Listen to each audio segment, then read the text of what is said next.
رابعہ کو کتب بینی کا بہت شوق تھا، خاص طور پر وہ پریوں کی کہانیاں بڑی رغبت و شوق سے پڑھتی تھی۔ ایک دن اسکول سے واپسی میں اس نے ایک بڑھیا کو دیکھا جو قدرے پریشان معلوم ہوئی۔ جب رابعہ نے ان سے احوال پوچھا تو انہوں نے بتایا کہ کچھ خاص موتی یہاں گر گئے ہیں جو سفید رنگ کے ہیں اور تعداد میں 11 ہیں۔ بینائی کمزور ہونے کی وجہ سے مجھے مل نہیں رہے۔ رابعہ نے ان کی مدد کرنے کی ٹھان لی۔ کافی تگ و دو کے بعد اس نے سارے موتی ڈھونڈ کر بڑھیا کو دے دیے اور جلدی سے گھر کے راستے پر گامزن ہوئی۔ سارے راستے وہ ان موتیوں کے بارے میں سوچتی گئی۔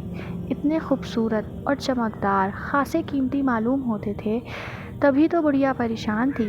وہ اسکول سے چھٹی کے بعد کافی وقت لائبریری میں گزارتی تھی، اس لیے وہ اکثر گھر دیر سے پہنچتی تھی۔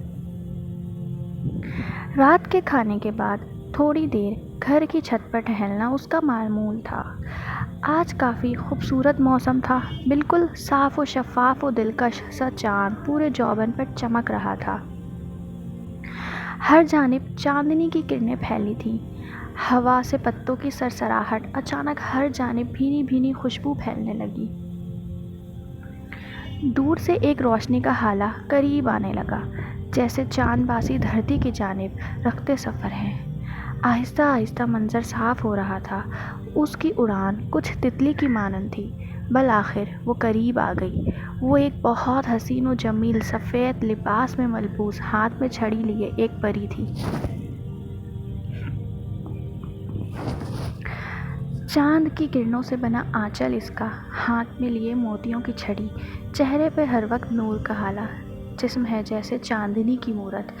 رابعہ تھوڑی سی پریشان ہو گئی، لیکن پری نے اسے حوصلہ دیا کہ وہ اس کے احسان کا بدلہ چکانے آئی ہے۔ پری نے اسے بتایا کہ اسکول کے بعد اس نے جس بڑھیا کی مدد کی تھی، اصل میں وہ میں تھی۔ مجھے سب چاند پری کہتے ہیں۔ جو موتی تم نے مجھے ڈھونڈ کر دیے تھے، اصل میں وہ میری چھڑی کے تھے، جو شیطانی قوتوں سے لڑتے ہوئے ٹوٹ گئی تھی۔ اس کے ٹوٹتے ہی میرے جسم کی طاقت ختم ہو گئی تھی اور میں بوڑھی نظر آنے لگی۔ لیکن وہ موتی جس جگہ گرے تھے وہ تمہارے اسکول کے پاس کی جگہ تھی، جہاں تمہارے جیسی نیک دل لڑکی نے میری مدد کی۔ میں تمہاری کوئی بھی خواہش پوری کروں گی۔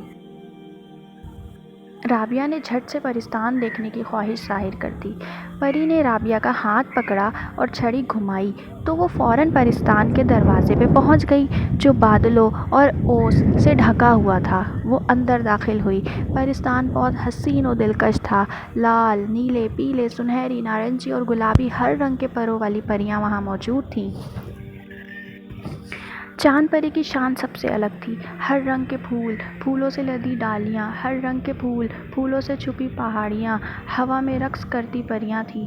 گل و پھول کی گلیاں، ہر جانب فطرت کا رنگ پھیلا ہوا تھا۔ اس کے ساتھ ہی چاند پری نے ایک شاندار دعوت کا انتظام کیا، جس میں تمام پریوں کو بلایا۔ کھانے میں شہد، انواع قسم کے پھل اور مٹھائیاں پیش کی گئی۔ پھر محل میں گھومنے کے بعد وہ ایک لائبریری میں گئی، جہاں سے اس نے کہانیوں کی کتابیں ساتھ لے جانے کے لیے رکھ لیں۔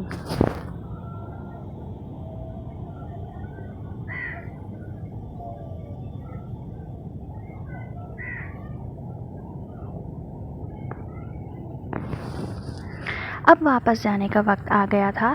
رابعہ سب پریوں سے ملی اور چاند پری سے اجازت چاہی۔ پھر اس نے چھڑی گھمائی اور رابعہ واپس اپنے گھر میں موجود تھی۔ اس کے ہاتھ میں بہت سی کتابیں تھیں۔ چاند پری نے اسے تحفے میں دی تھیں اور وہ بہت خوش تھی۔